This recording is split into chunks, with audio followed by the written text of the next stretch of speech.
ప్రపంచంలోని అనేక రహస్యాల కోసం ఈ ఛానల్ని వెంటనే సబ్స్క్రైబ్ చేసుకోండి. మీరు రోజంతా కనిపించి అదృశ్యమయ్యే దేవాలయాన్ని ఎప్పుడైనా సందర్శించారా? గుజరాత్లోని వడోదరకు దగ్గరలో అరేబియా సముద్రంలో ఉన్న స్తంభేశ్వర్ మహాదేవ్ ఆలయం అటువంటిదే. ఎంతో ధైర్య సాహసాలతో ఈ ఆలయానికి వెళ్లే భక్తులను మహాశివుడు అనుగ్రహిస్తాడని చెబుతారు.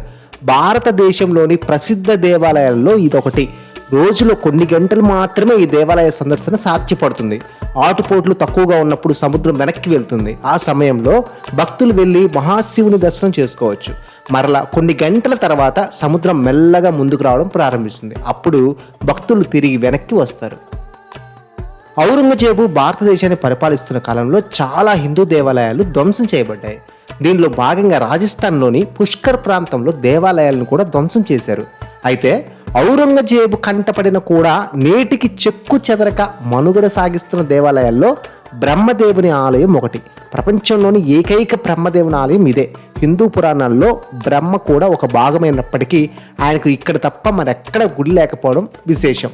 ఈ షార్ట్ మీకు నచ్చినట్లయితే లైక్ చేయండి, కామెంట్ చేయండి, షేర్ చేయండి, సబ్స్క్రైబ్ చేసుకోవడం మర్చిపోకండి.